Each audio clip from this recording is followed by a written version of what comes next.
More rezero. I am extremely excited to get into more of this. Last week, I mentioned at the end of the discussion, I was like, I did a bad job planning for time. Wednesdays are the worst day for me to record, and I need to be better next week. So I have like plenty of time to do like a proper discussion and everything. Well, I have less time than I did last week. I didn't do a good job at that. I am exhausted. I am just tired. I am destroyed. So all right, let's hope that I don't mess things up too much. My bad if so. We're gonna I'm gonna try and lock in here for the next 23 minutes though.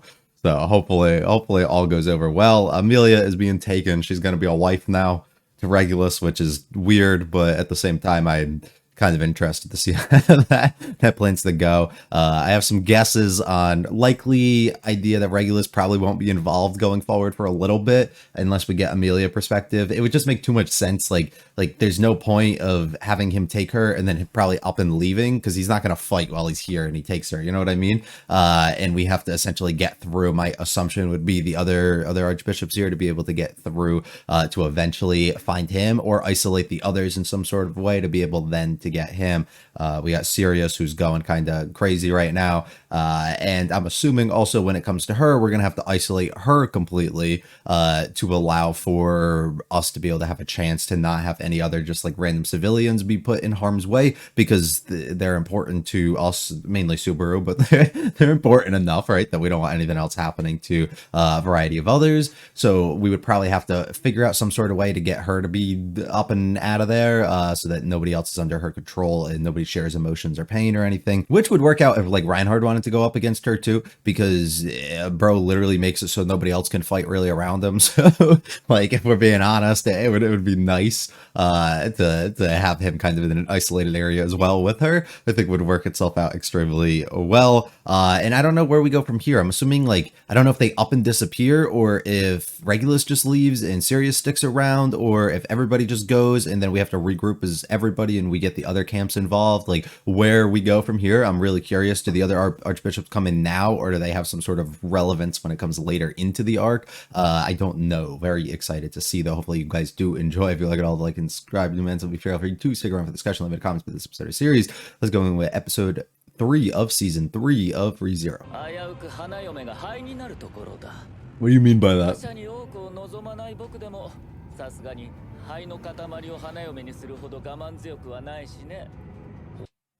That's valid. Hey, that's valid.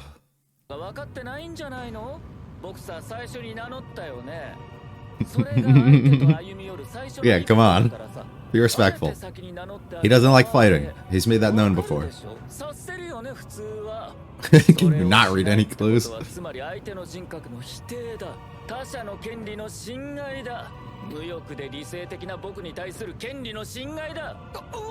Unselfish? Yeah. Oh, you're the one.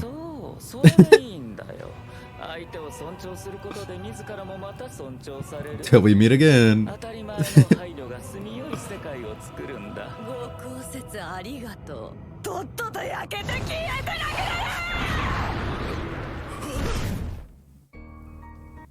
That's a fun transition. I don't think he dies here though, right? Right? There'd be no point because the Regulus introduction would be wasted. So unless it does, and it's literally like it resets us the moment that this all happens again, and he has to act quicker. I don't think that would be the case. So Betty probably shields. Also, this song bangs so fucking hard. You just kind of flash us to this. I wonder how useful Otto is going to be throughout this. He's our schemer. Oh, wise lie here.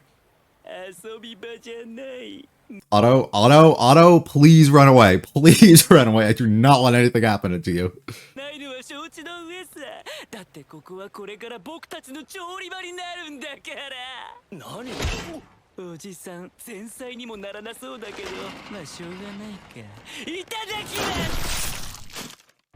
Oh.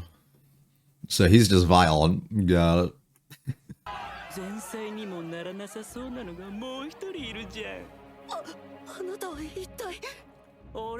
You are a strong little dude.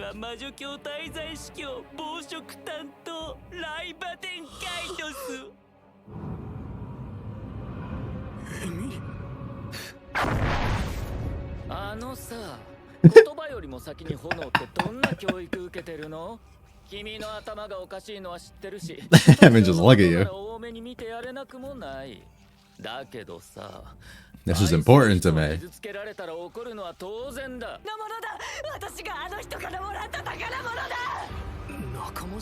Yeah, which is really intriguing. Because if all of them are here and not on the same side.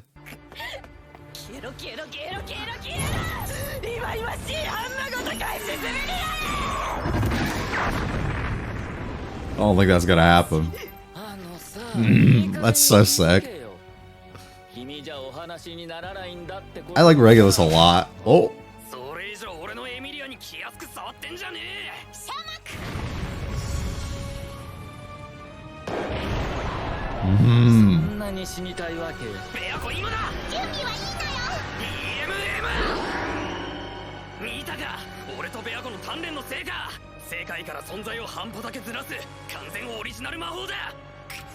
That's kind of sick. Are you gonna be able to use this? Invisible Providence.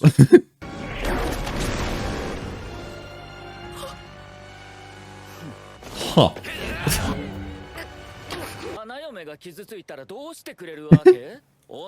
He would never hurt her.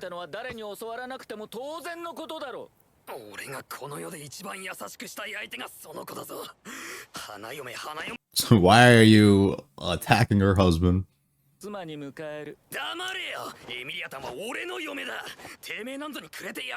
Why would he say that?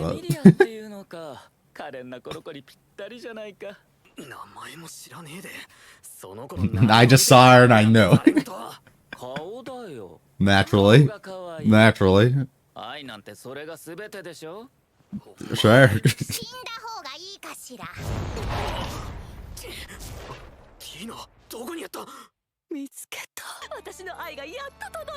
Oh.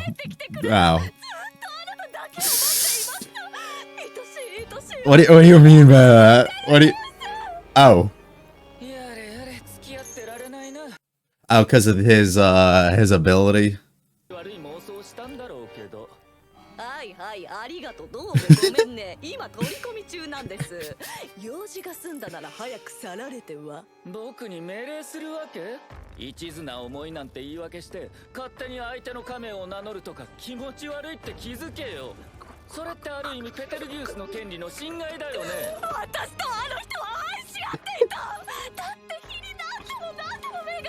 Right, right.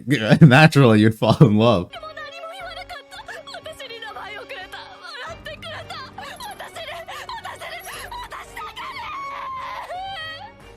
Her voice actress does such a good job. You care so much, let him be. That was a smart play.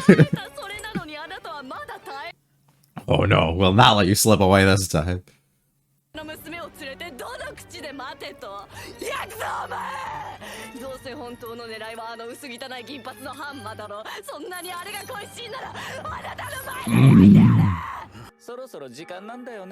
What does this mean? What do you mean about time?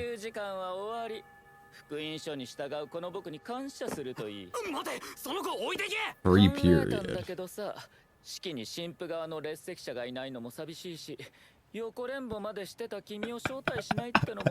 You can come.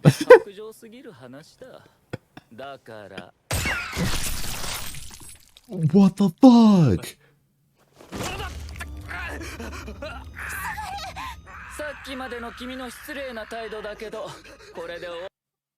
I don't think that's even.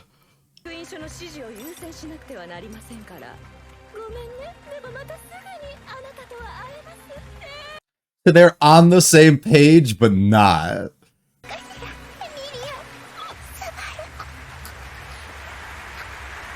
I don't think he dies here, though. So what the fuck happens with his leg?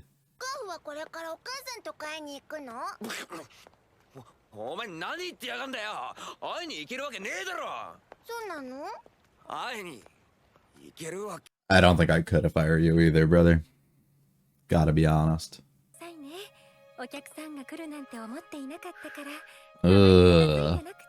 And the fact that she doesn't like いつもならちゃんとお客様の歯の好みを聞くのに、今日だけ自然と不思議。コフランの荒削りってやつだろうが。言っちゃやだよ。ゴージャスタイガー。I thought she was about to get the reference. フレド、無理に引き止めて困らせてしまったらいけないわ。お客様にはおもてなしとソワリエよっていうものね。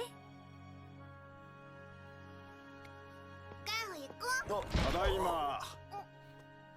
おっと、お客さんかい？お父さん、ゴージャスタイガー。 Poor dude. Yeah, now I get completely running away here.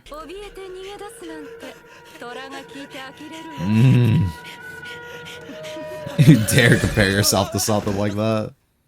妻から話を聞きました。お二人は息子の恩人だそうで。大したことはしてねえよ。お礼をさせてください。私に何かできることがあれば。Just leave us alone. 聞きてえことがあるんだが。どうぞ。私で答えられるようなことであれば。About her. あんたの奥さん、リアラってのは本当の名前かよ。それはどういった意味でしょうか。そのまんまの意味だよ。レイドはいつでも真っ向勝負ってな。本当はリーシアって名前なんじゃねえのか。あなたは妻の何を知っていらっしゃるんですか。 Got all the confirmation we need. So he keeps making references to Reed. It's his second time though, and he did it last season too. リアラは私と出会った15年前からその以前の記憶がないのです。Oh. 記憶がねえだと。嵐の夜のことです。Oh. 私は商談の帰り道。Was it through the landslide? 現場に遭遇したのです。Yeah. 妻はその土砂災害に巻き込まれ。Fuck. I didn't even think that could be an option. So no intention at all, but what do you do in his position now is so fucking hard. 事故のせいか、彼女は何も覚えていなかった。分かったのは着衣にあった取れかけの名札から名前にリの文字があること。私は妻を愛しています。彼女は私の妻で大切な女性です。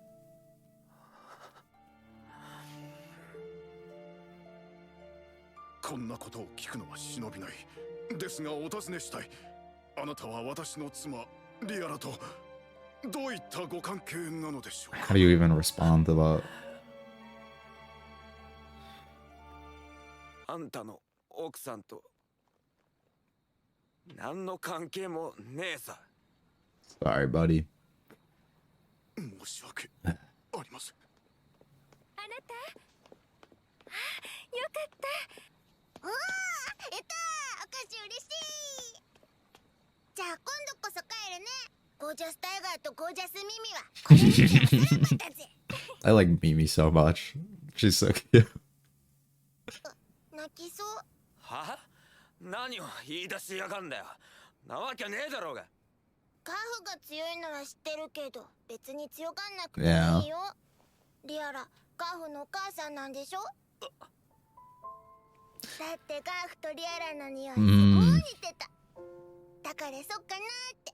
It also puts into the test of like the perspective of looking strong and crying and stuff, and the difficulties he's going through with those feelings now too.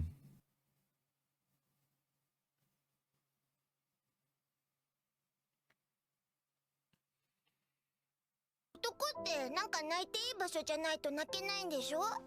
多分女の胸の中だった気がする。腫れた女の胸で男は泣いてもいい。お嬢が言ってた。誰がてめえみたいなチンチクリに惚れたってんだよ。大丈夫。カーフが惚れてなくてもミミが惚れてるから。Aww. ほら、カーフに惚れた女ミミ、その胸。だから泣いても大丈夫。 Aww. And even if you don't mean it, it's extremely sweet.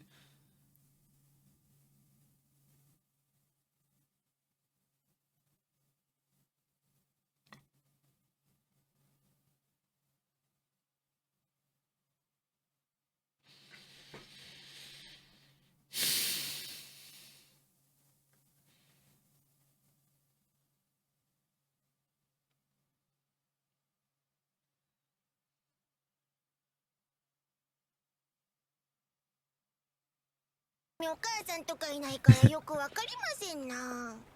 母ちゃんわかんねえ Yeah, how does that work? そうだよ。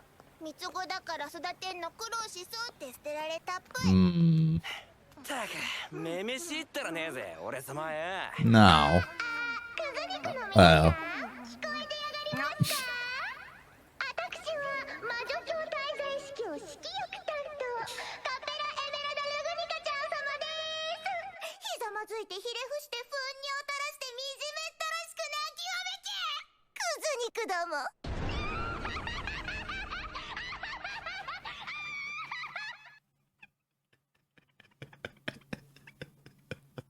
She's gonna be so fun, isn't she?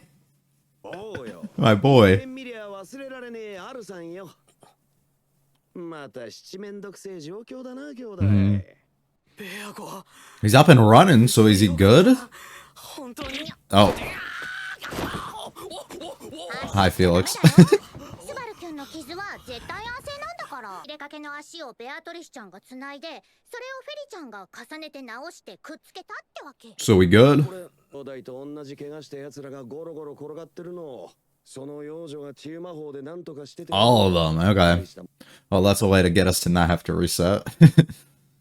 And leave scars behind from it. さあ泣き言ほざいてる暇はねえ俺もねはい、そこまで。一人でかけていって何がどうなるの？ And then we learned exactly. Beautiful. 焦りすぎてたああそうや足の礼も言ってね別にお礼が欲しくてやってるんじゃにゃいの。言われた方が気分はいいけど。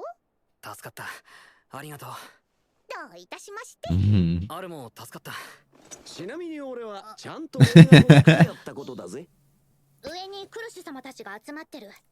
エミリア様を助けたいんならスバルキュンも話し合いに参加し。 Perfect.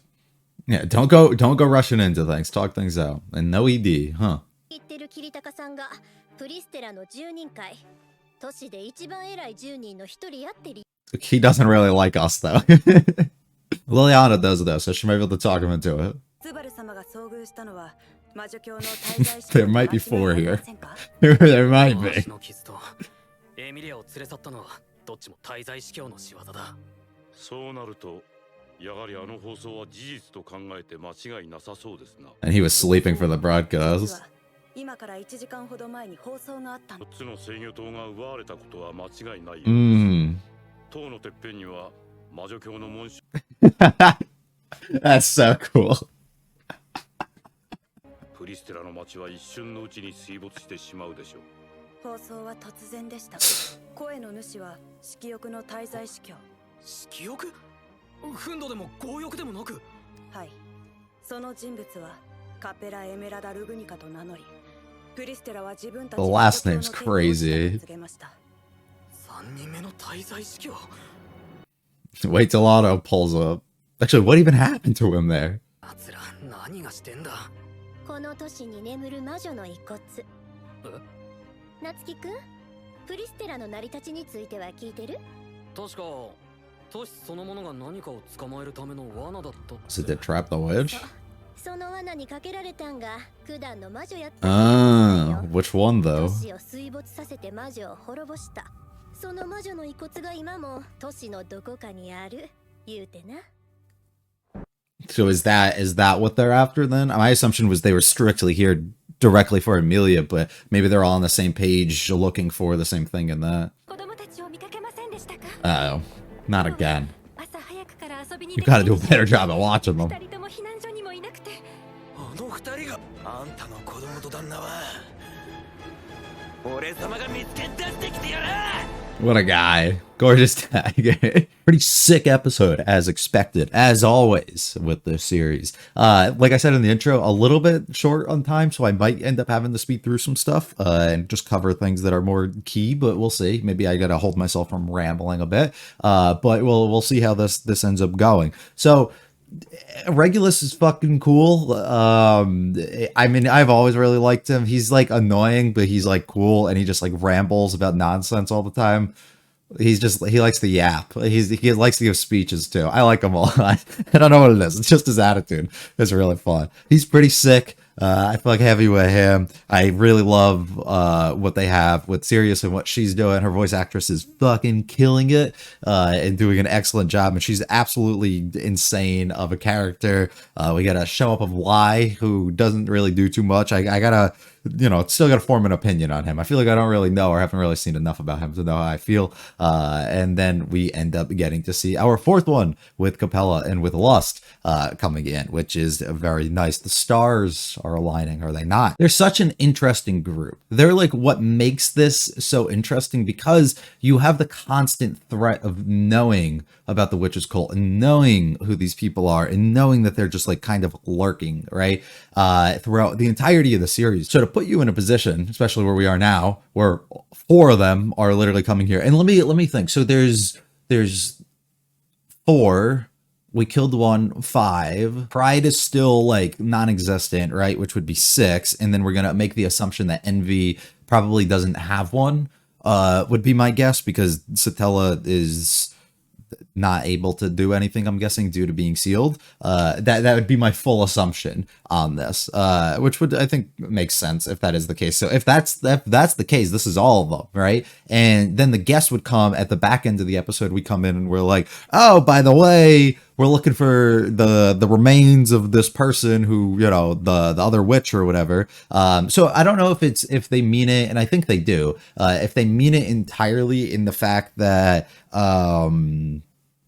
we have the remains of or not the remains, but like the graveyard essentially from what the sanctuary was, and where we ended up having Echidna, right? So you leave like the body or just the vessel, I guess, essentially of what this person was behind in some sort of area, or especially where they ended up meeting their end.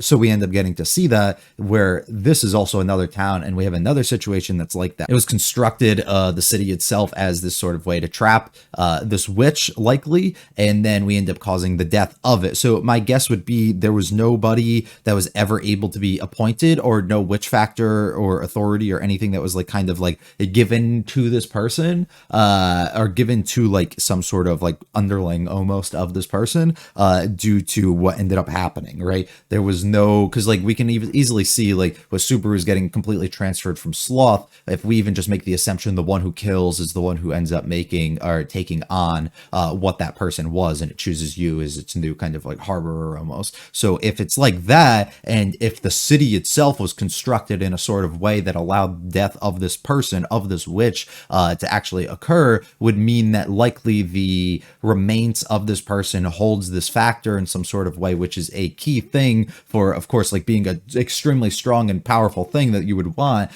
meaning that that's exactly what everybody is here for, right? And they're just following in what the gospel ends up telling them, which is why we're here. This is free time. We're fucking around at first, but we are all here for a reason. So even though they're not on the same page and they don't all get along, they do have the same goal at the end of the day, and they're all here for it, and they're all going to go and work after it. So at the end of the day, they're here for that, and now we're looking for what my assumption would be that it's Pride. So the remains of Typhon would be kind of under the entire city, would be my guess here, and they are going for whatever this factor is, or they're trying to find these remains so that they can end up being able to get that and harbor more power for themselves, or to be able to appoint somebody or do like whatever it is. Would be that would be my assumption, and I could be completely off on that, but that's the first place that my mind goes. It could be anybody else too, but Pride likely just makes the most sense to me, being an open seat, and the fact that if we're going by 7 and all the witches here, Satella would be the only other one. But like from my understanding, this is like from the remains of this person,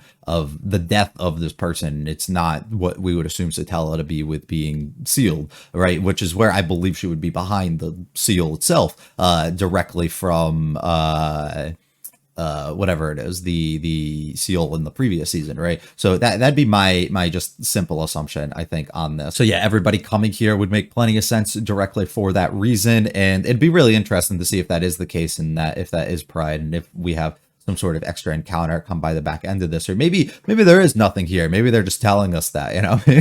Maybe none of that's actually what happened. I think it probably is, but if we're able to find anything, so the assumption would be going forward, destruction overall of the city. Everything's going to kind of go to shit, and they're going to kind of just go for it. They're going to kill anybody and everything within their path, which makes me really intrigued to see how bad all of this could actually end up going. I would not want my wife to be reduced to ashes. Of course you would. I don't think anybody really would.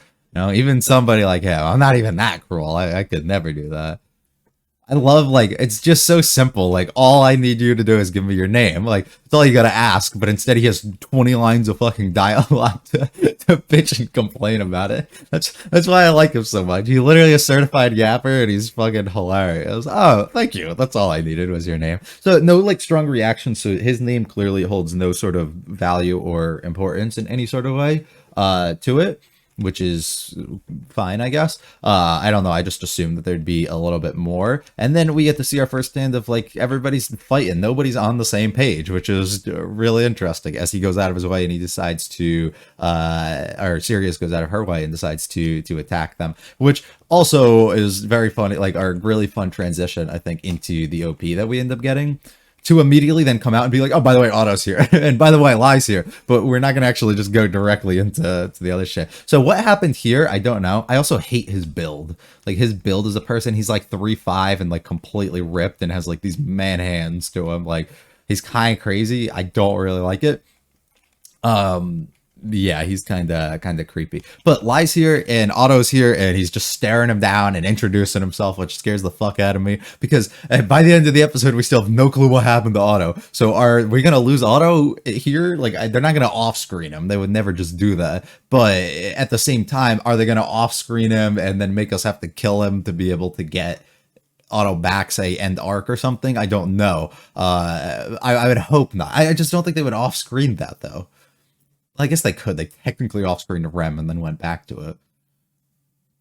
Yeah, I just don't think so. But I don't know what the fuck happens. Also, like, when is this timeline exactly when, like, a pre-Capella, like, this is all, like, at the same time we're gonna make the assumption? Because if that is, I have no clue how he gets out of this. I have zero idea. Unless he just, like, doesn't care and he's like, yeah, maybe it is same time. Maybe he's about to, and then the clock tower goes off, so it's just, like, framed in like a different way so he can fit the rest of the conversation. I'm gonna assume that's the case. So he just willingly lets Otto walk, but puts the fear into him and plants another seed. So we have somebody who can eventually come in and give us information that there is a fourth one, you know, and there's not the three that we're suspicious of for the time being here. These two just getting mad. I really love the idea that they're not on the same page, but they are on the same page at the same time. Like, they mean the same thing, but in their free time they can do whatever it is that they desire on their own. I love this too, just the attack to explode everything around him while he just stands here, because he just fends it off. I just find his power of, like, if he's like observing something and he's like aware and conscious that he's about to be attacked in some sort of way, that he literally can't get fucking hit. I mean, there's probably more to it and things, but none of it's ever really been explained. But that explains, I think, in this situation, he sees the attack coming, so he's able to deflect it without doing anything, but he doesn't see the whip coming in out like of the corner from Subaru. So that would make a lot of sense to me.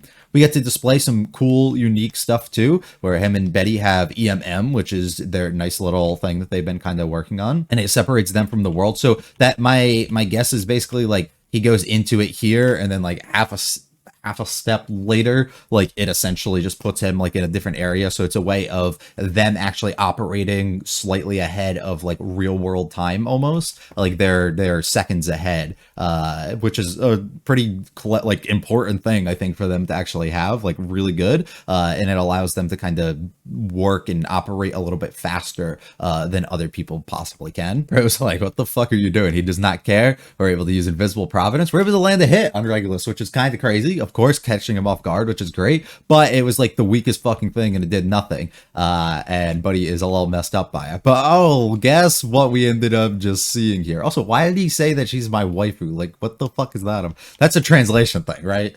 Right? Like, it has to. There's no fucking way he would just say that. That's so stupid. If he did, he's going down a few notches on my list. I don't know why the fuck he would say that. What a lovely name. Ah, yes. I like her face. What, is there something wrong? Is there something wrong with me seeing a beautiful woman and wanting to take her as my wife?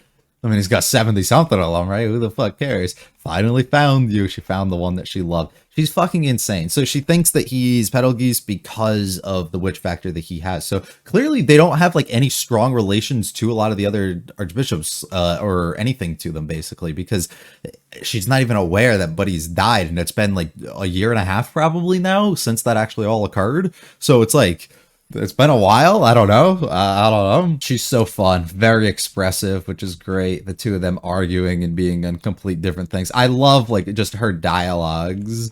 He and I loved each other. He didn't even know who you were. We made eye contact. I took something from him. He didn't even say anything. And slurp on my food. I inhaled his breath, his exhaled breath, like some weird fucking shit. She's so funny though. He gave me my name is interesting. Like, what do you mean by that? what do you mean by that? It's not like a daughter situation, I don't think, because I don't think they're capable of like having children, right? But at the same time, what else would it be? Is he just responsible in the creation of you? Like similar in a sense to Echidna with Betty being involved heavily in her birth, essentially, is what she ended up saying, I believe.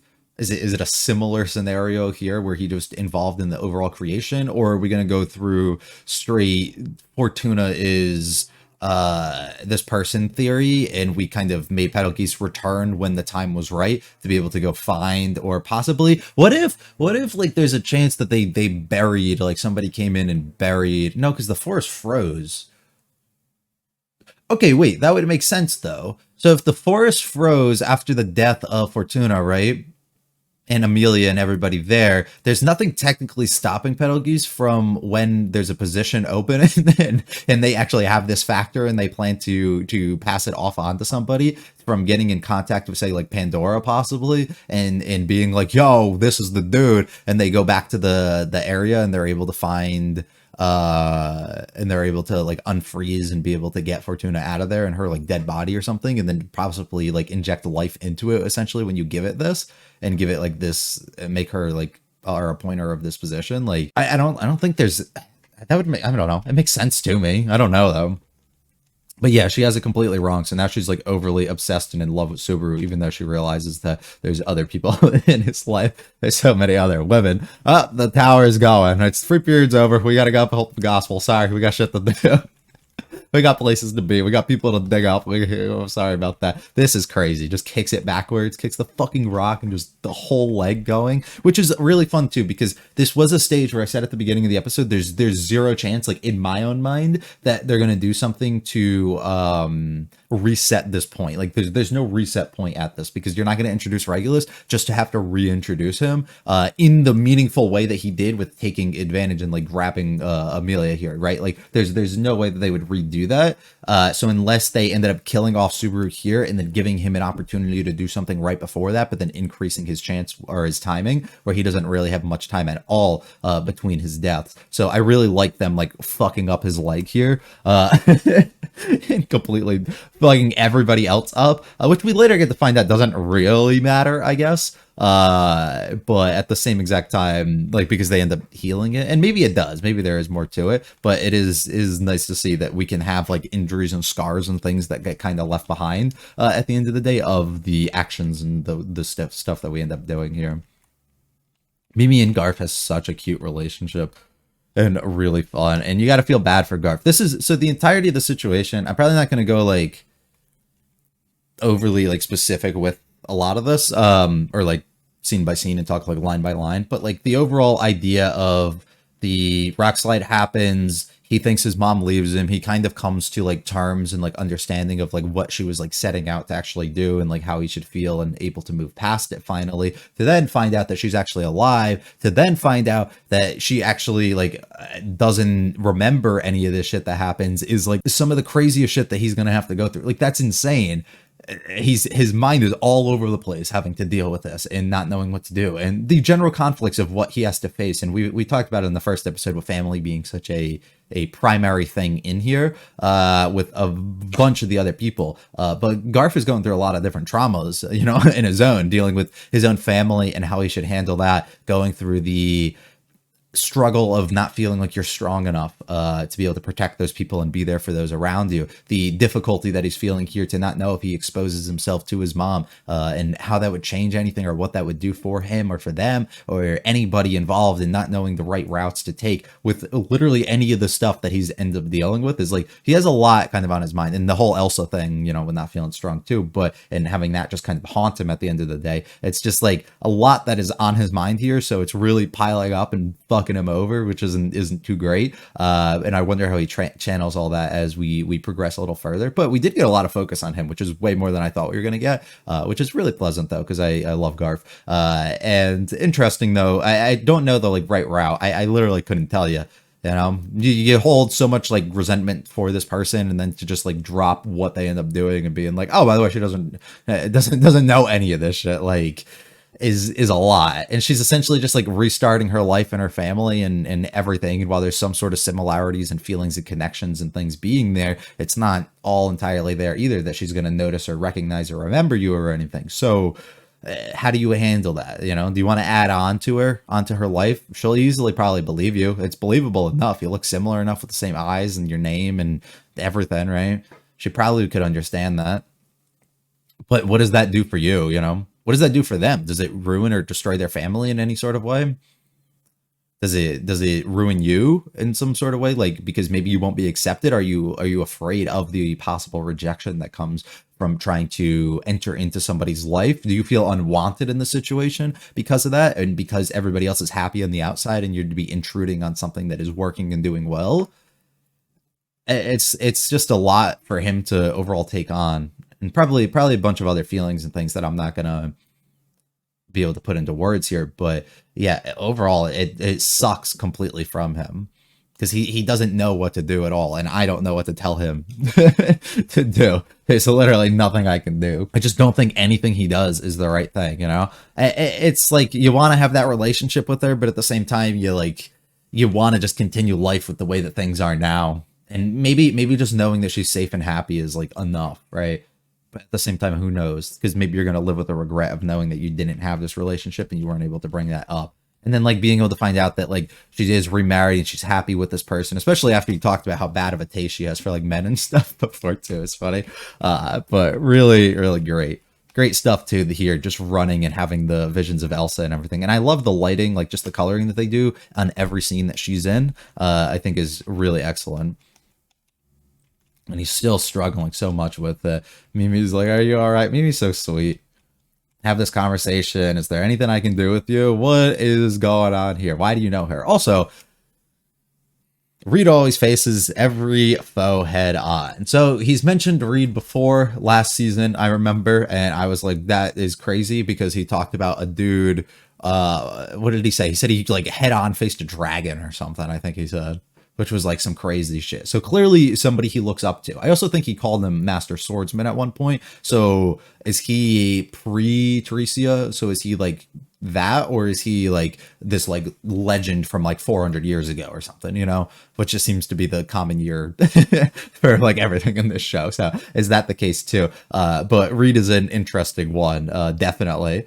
And I wonder, I'd wonder to get a lot more information maybe about him. So yeah, learns exactly the situation that happens. It fucking crushes him completely. Absolutely. Doesn't know what to do. And Mimi in the same spot, like doesn't really know what to do, but is just there to comfort her. I love her. And it's like, this is such an important thing for him too. Like not knowing what he should do in his own scenario to bring himself involved into their own life. But at the same time, like, should I just be kind of content here because I'm happy that she's found happiness at the end of the day and all is good on that end, and not knowing exactly how to feel at all, and struggles just to the point that he's like, I can't do it. You know, I got nothing to do with them. And then she comes here and it's just, let me give you this. And he's just frozen completely. Mimi has to be there for him. This scene's really cute. You don't have to put on a tough act. You don't have to act strong. It's okay to let your emotions show. And she even says like, oh, there's only a like time and place, or like certain places that men can cry. And a lot of the times it's when you're alone, right? A lot of the times people feel like they can't do these things in front of others. So having somebody who's like, okay enough to tell you that that's fine, and also okay enough to let like comfort you in that time of need is such like an important thing to build like some sort of connection. I mean, it's literally the most like the first point of like real connection that we got between Subaru and Amelia, which was I think episode 8 of season 1, right, where he's using the lap pillow and he's crying like on her lap. That's essentially the same thing that we get here, right? It's the person that you love or the person that you want to grow close with or whatever, and you create such a strong like connection between that person when you're in these scenarios, which is really sweet. And me not knowing either. I don't have a mom. I don't have any of this, so I don't really know what to do. But I was told this is the right thing to do, and I'm going to try my hardest to comfort you and be there for you. Even if you're not in love, I'm in love. And even if you don't mean that, even if she doesn't mean it in that sort of way, even if she does mean it in that sort of way, and even if she doesn't mean it at all, right? And she's just saying this in some sort of way to comfort him and make him feel like wanted and feel like it's okay to do this. It's the sweetest fucking gesture. And they have such a cute dynamic right now. And I'm all here for it. Why did you forget about me? I managed to find you finally, and you're not even going to let me call you that. And it's like, you can. It's the difficulty he's going between two. You're not going to let me call you that, but it's like you can if you want. It's not there's nothing holding you back but you, and he's like pushing all these things. Why did you forget? Like it was anything in her control or anything, right? Like all these things that he has anger towards her for aren't even fully like from her own control, and they're things that he's like kind of just refusing to move a little bit like forward on and like take action on because he doesn't know how it's going to make him feel, which is really, really heartbreaking. He's able to get over it the next day, which is really nice. And we get a great old announcement over the top here. Scraps of meat. Oh, by the way, my name is Capella Emerata Lagunica. Why is Lagunica her fucking Chansama, by the way? I forgot that. Why is that in her name is the question I have. I'm really intrigued by that. And she's so fun. Voiced by Aoyuki. You can tell at a glance. Giving a speech over here. This is what I said. I said that we need this to wage war, basically. We need like something to come over the top. So I have no problem with it being one of them do it. I thought it was going to be like Subaru saying something, but I have no issue with this being the case. She seems so fun so far and has such a like interesting thing just off of like a single line from her. So I'm excited. We wake up, we see Al and we see Felix and everybody. So we find out a little bit about Betty. We find out Subaru's leg and everybody else is all fucked up. But at the same time, we were able to heal them, reconnect it, bring it back together. I don't know if there's any like lasting effects, if it's just he's in pain and scarred, like anything like really relevant regarding it, or if it was just some sort of way to like reset us completely and move us back into what's to actually end up coming forward. I'd be interested in. Because, like, I wonder if, like, some sort of way when Betty reconnects him, like, and it reconnects his leg here and, like, heals him, if it's strictly, like, healing, or because you have, like, the incision, like, in, like, opening of somebody, you're able to, like, implant something, and she's able to, like, that's why her mana depleted so much, because she was able to, like, put a bunch into it or something, and now he's gonna have, like, super kicks or something, and he's able to do. Or if I'm just like saying some stupid shit right now, but yeah, really sweet and funny interaction, I think, kind of between them. And we have an overall meeting between this. There's 10 most important people in the city. Kiritaka's one of them. He's not on our side right now. Liliana likes us though, so we might be able to get ourselves back in. And by the way, we did encounter one. And by the way, there might be 3. And by the way, there might be 4 that you're not really too aware of. The fact that Capella, I'm assuming, is the one that did this, just waged fucking war by putting her fucking thing down is so funny to me. I love that so much. Just market our territory. And now this is their town, and they have waged war basically. Panic, everything. The water level could rise. There's so much that's at stake here, and things could go extremely bad. Garf's mom also now needing help, and at this point, instead of rejecting completely something that you're not really a part of, realizing that this is technically your family in relation in some sort of way, and people that are important to the person that's important to you. So I'm going to do whatever I can to keep these people safe, which is really sweet of him and lovely. Super excited for us to come. I'm over my time limit. I should have left 5 minutes ago. I am out of this. So thank you very much for joining. Hopefully you guys liked it. If you liked it, I'll like and subscribe. But feel free to check out the video channel and the comments of this series. I'll be back for episode 4 next week. It was a great one though. Peace.